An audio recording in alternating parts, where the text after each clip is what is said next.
Assalamualaikum warahmatullahi wabarakatuh. Perkenalkan, nama saya Muhammad Wildan Hakimi Al-Azizi dengan NIM F1E122-132.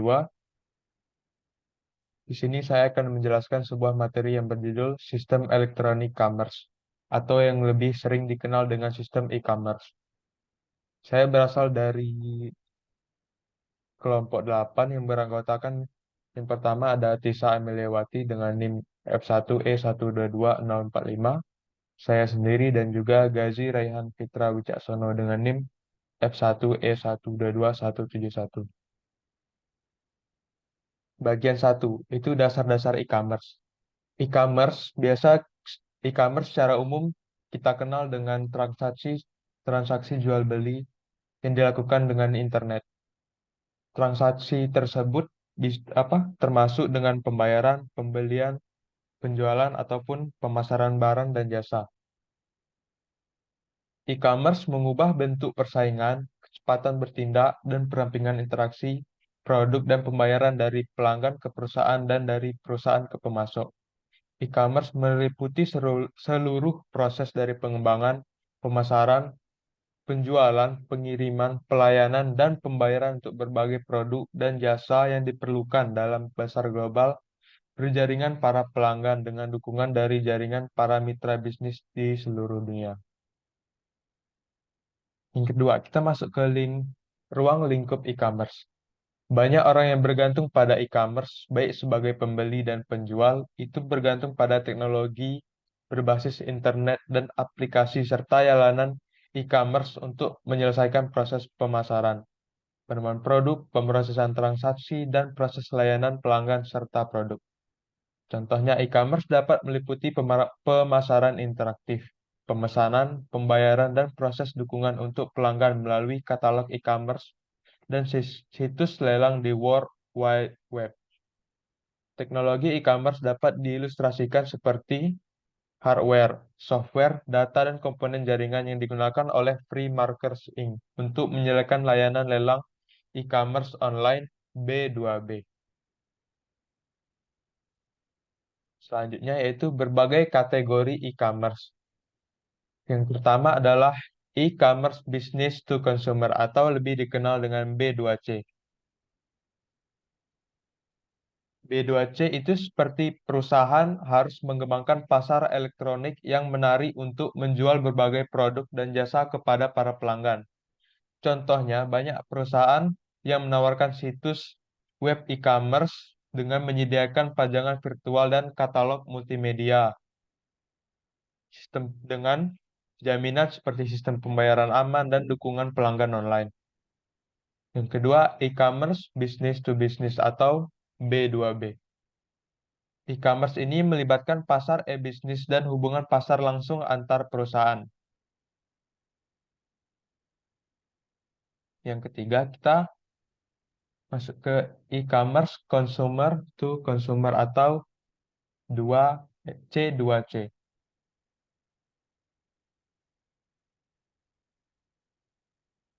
Consumers C2C adalah seperti dari konsumen satu, dia menjelaskan ke konsumen yang lainnya. Keberhasilan besar dari lelang online seperti eBay, tempat para pelanggan dan juga perusahaan dan dapat membeli serta menjual ke satu sama lain dalam proses situs web lelang, menjadikan sebuah C2C sebuah strategis bisnis e-commerce yang paling penting.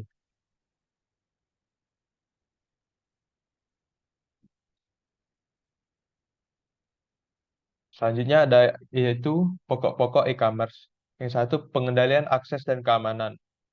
Proses e-commerce harus membangun rasa percaya dan akses yang aman antara berbagai pihak dalam transaksi e-commerce melalui autentikasi pemakai, pengotorisasian akses, dan penerapan berbagai fitur keamanan.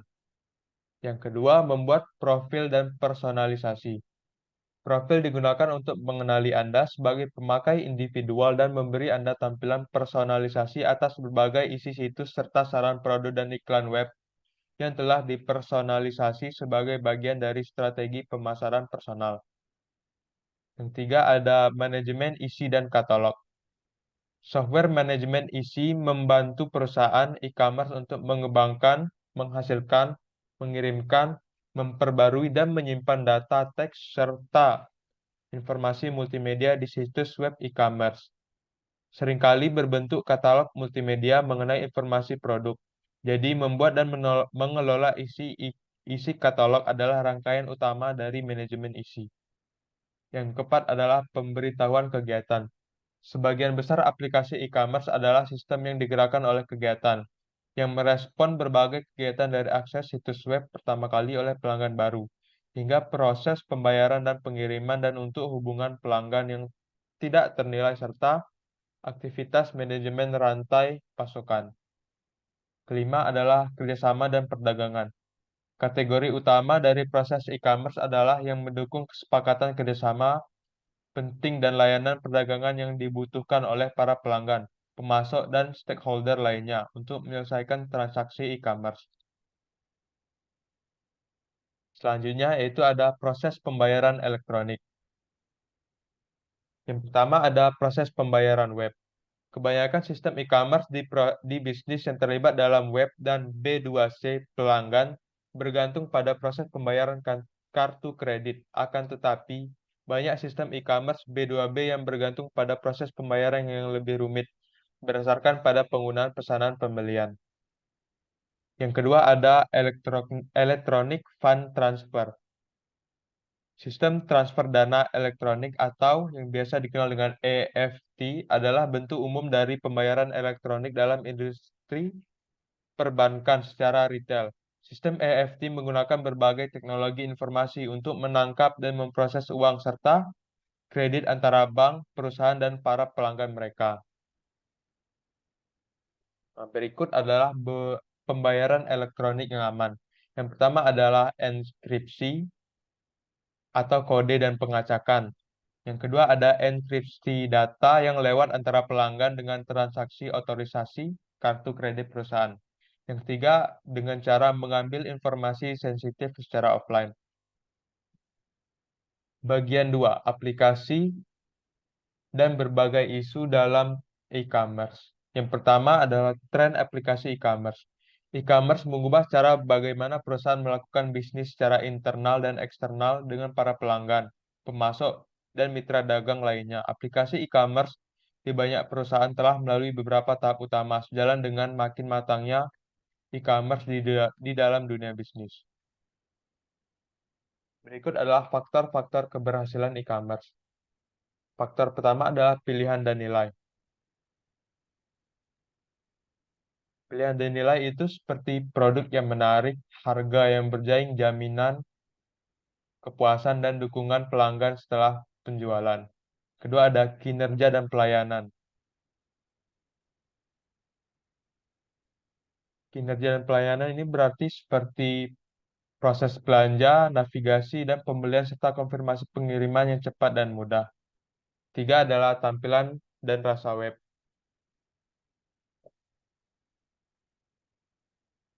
Tampilan dan rasa ini adalah seperti pajangan web, situs web, area belanja, produk multimedia, halaman katalog, dan fitur belanja yang menarik.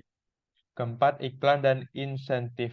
Iklan web dan promosi email bersasaran, serta penawaran khusus termasuk iklan di berbagai situs afiliasi. Selanjutnya ada perhatian dan personal. Web personal, saran produk yang dipersonalisasi, iklan web, dan pemberitahuan email, serta dukungan interaktif untuk semua pelanggan. Selanjutnya, hubungan dengan komunitas. Komunitas virtual para pelanggan, pemasok, perwakilan perusahaan, dan lain-lainnya melalui Noun Group, ruang bincang, serta berbagai hubungan situs-situs terkait. Selanjutnya, keamanan dan keandalan. Keamanan informasi pelanggan dan transaksi situs web itu sangat penting untuk faktor-faktor keberhasilan dalam e-commerce. Selanjutnya ada persyaratan untuk toko.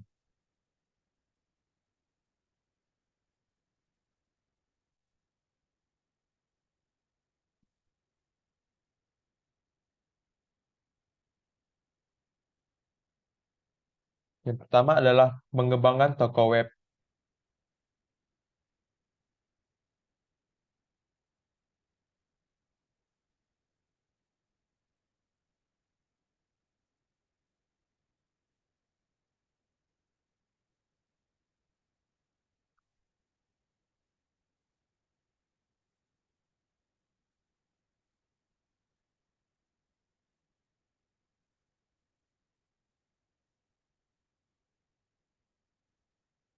Persyaratan toko yang pertama adalah mengembangkan toko web ini terbagi menjadi dua, yaitu bangun dan pasar. Bangun ini seperti dengan alat desain situs web, template desain situs, layanan desain khusus, hosting situs web. Yang kedua ada pasar. Pasar ini adalah seperti iklan halaman web, promosi lewat email, tukaran iklan web dengan situs afiliasi. Yang kedua adalah melayani pelanggan. Yang pertama adalah dukungan.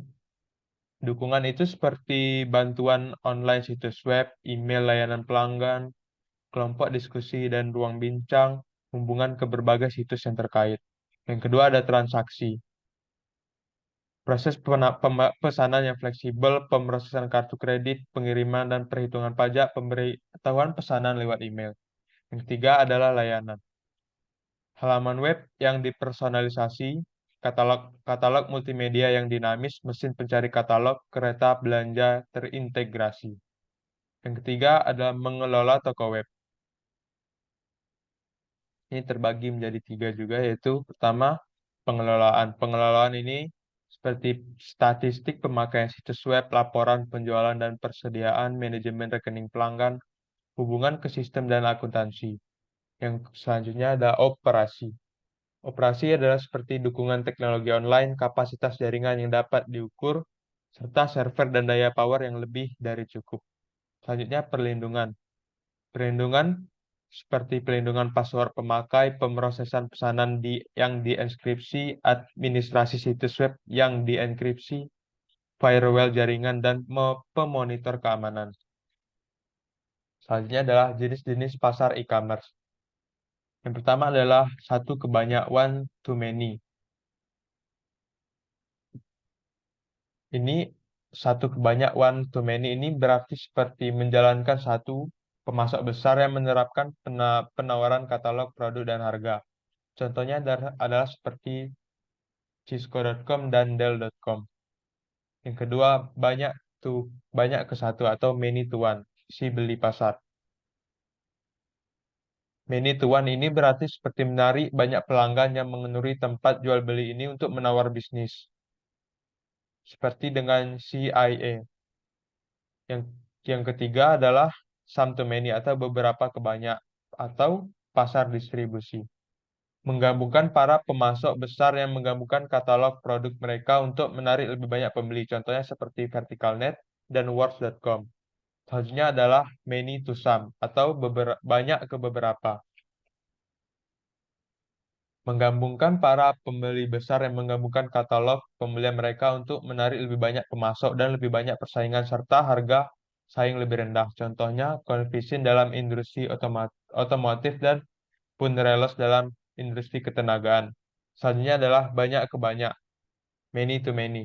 Pasar lelang yang digunakan oleh banyak pembeli dan penjual yang dapat membuat berbagai lelang dari pembeli atau penjual untuk secara dinamis mengoptimalkan harga. Contohnya seperti eBay dan free market. Demikianlah adalah presentasi dari saya. Lebih dan kurang saya mohon maaf. Saya tutup dengan wabillahi taufik wal hidayah. Assalamualaikum warahmatullahi wabarakatuh.